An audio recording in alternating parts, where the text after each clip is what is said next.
the south. All right, hold the perimeter. Everyone else on me, eyes sharp. Nice and easy. We don't want to spook the neighbors. Hey guys, Pete here. The end of Better Call Saul is officially underway, and I'm here to discuss the latest chapter in what's shaping up to be a fantastic final season. Point and Shoot once again drove home the idea that actions have consequences, and it tied up a lot so that they can get around to answering the big questions. Jimmy and Kim just need to keep telling the lie they've been telling. Easy enough, right? I guess we'll see. I'm taking off my tie but leaving the collar button just in case, and I'll be getting into everything that happened right after I warn you that this video will contain spoilers for episode 8 of Better Call Saul's 6th season. And with that out of the way, let's get into it.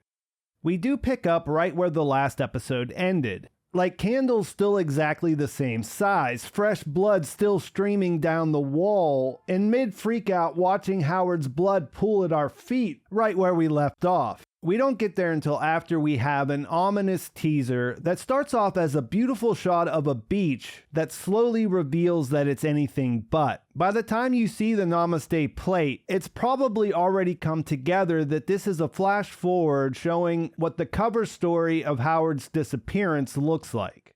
Lalo has a plan, and he's going to need Jimmy and Kim to focus so he can explain it. What I love about this plan is that when you first hear it, it sounds a little flimsy. Why would Lalo leave the crucial part of his plan against his arch enemy up to these two inexperienced, cowering civilians?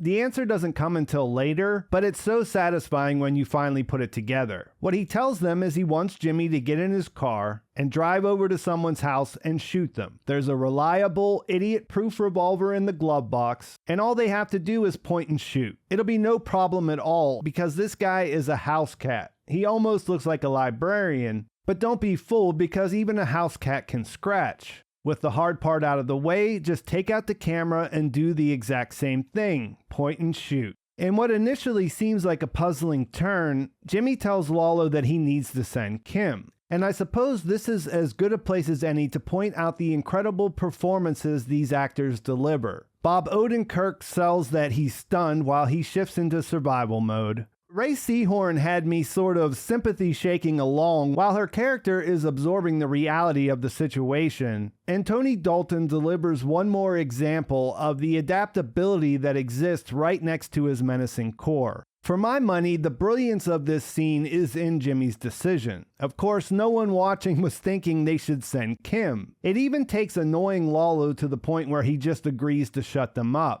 If Jimmy were to go, he would have to do exactly what Lalo wanted because Kim's life would be at stake. By sending her, he's at least opening up possibilities. And I think this hits home when he looks her in the eyes and tells her that she has to go. I believe at that moment, Jimmy has to accept that this might be the last time he ever sees her. That he might be sacrificing himself so she has a chance to live. And wow, bravo Gordon Smith. Talk about putting a character in a situation where they have to make a tough but ultimately correct decision. After being reminded that she'll need her shoes, Kim does follow the plan like a person who is trapped inside a nightmare that they can't wake up from. There's a great shot where she's sitting at a light and a police car pulls up next to her with its window rolled down, which presents her with an out. Because she doesn't take it, it proves her dedication to doing what she has to do to get back to her husband, who we now know has been tied up and left behind as Lalo puts the next step of his plan in motion.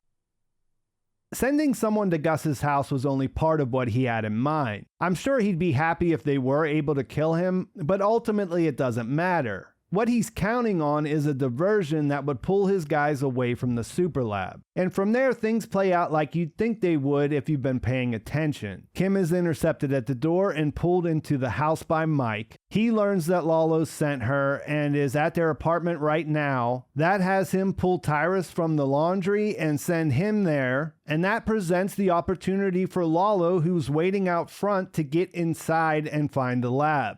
Gus decides to call and ask him some questions, and the idea that they were able to talk Lalo out of sending Jimmy sets off an internal alarm. That doesn't sound like the Lalo he knows, and he starts to realize that this is all just a diversion. From there, he heads to the lab and the showdown is on. I've been convinced that Lalo would have to die before Better Call Saul came to an end, and that left me wondering how they could make that seem satisfying.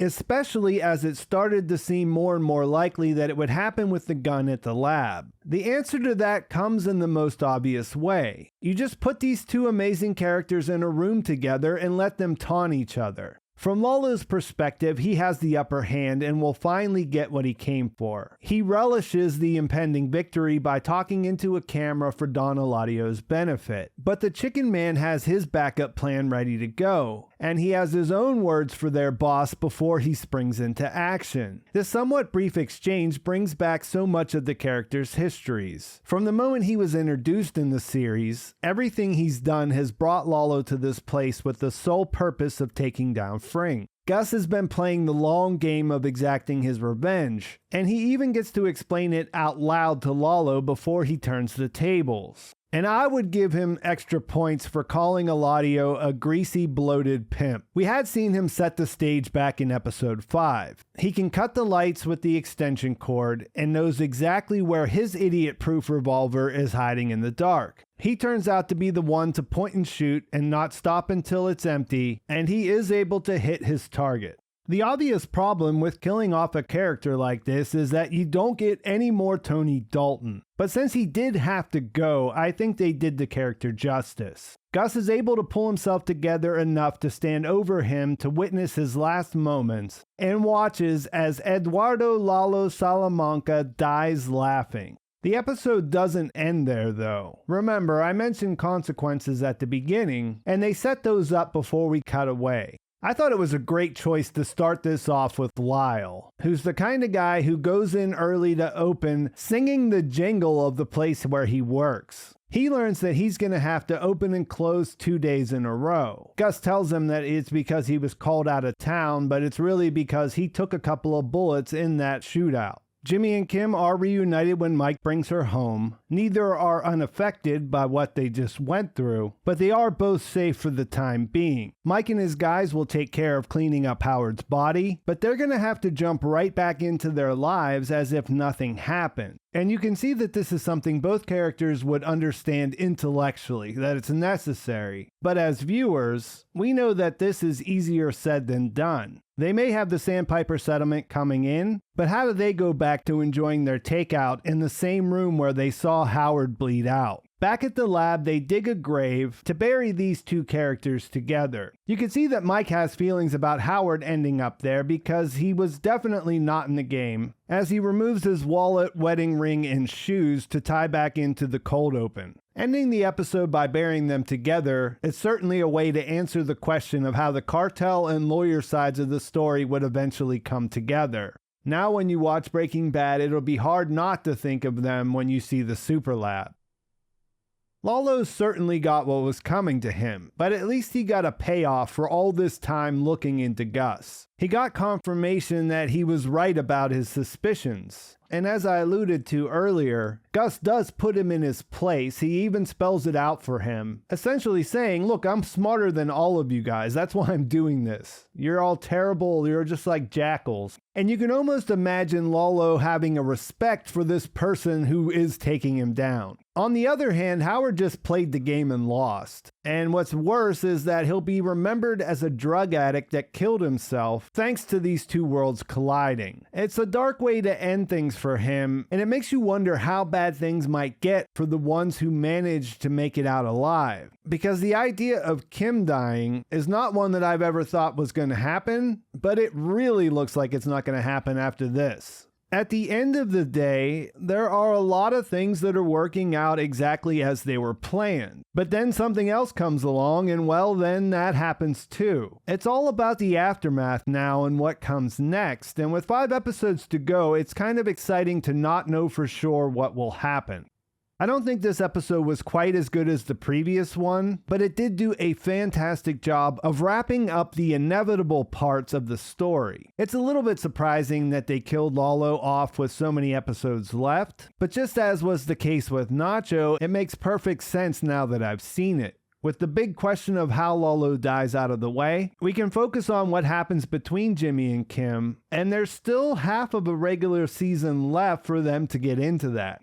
We watch them both reinforce their dedication to each other in this episode, and that makes it a little harder to see where their split happens. Jimmy made the choice to sacrifice himself by sending Kim, and I imagine part of him was hoping that she would just keep going. I doubt he thought she would ever pull the trigger. I certainly didn't think she would, even as she was ringing the doorbell. I suppose the question is whether she thought she would do it, and I don't think they make that clear. What you see is someone who knows she has an hour to get back to her husband, taking each step as it's presented to her. Right after she left, I was thinking about how would she react to this decision, that Jimmy's sending her out to do this dirty work, but by the end I think it's clear that she's worked that out in her head, that it was the right decision. Either way, we never saw her falter, and the hug when they're reunited is almost unnecessary to show how they feel about each other. The real problem is what living with this situation will do to them. I thought Jimmy catching that glimpse of them putting Howard's body in the refrigerator was a nice way to emphasize this. Sort of like, hey, look, it's not all bad. At least you got a new refrigerator out of the deal. It reinforces this idea I've had that the Saul routine in Breaking Bad is just a coping response from all this stuff that he's going through. And that means the big question is, how will Kim handle it?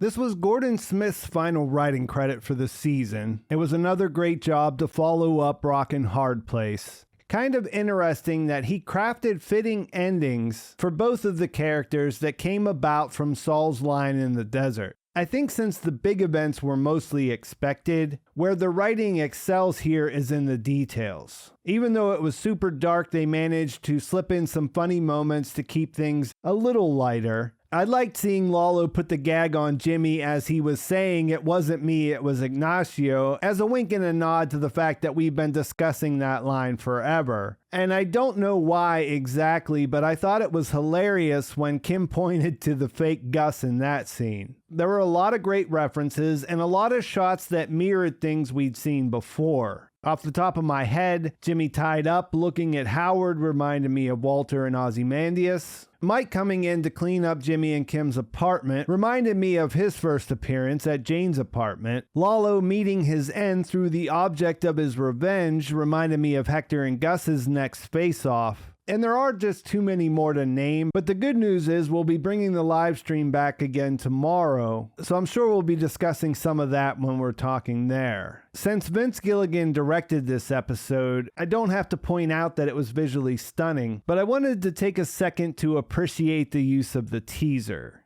This is something that has become so common that it's almost hard to remember how much these added to the experience of watching Breaking Bad for the first time. This one reminded me of that and all of the great ones that came before it. Starting off with this beautiful shot that catches your attention and then watching it shift to becoming a lot more unsettling. It's something that a lot of other shows have tried to recreate, and you'd be hard-pressed to come up with someone who does it better. It's all got me super excited to see where this thing goes next, and I think that's a great place to leave things. Let me know in the comments what you thought about the first episode in this final run, how you feel about Lalo's ending, and what that means for the rest of the season. Please like this video if you enjoyed it. Please subscribe to my channel if you haven't already. And thanks for watching. I'll talk to you soon.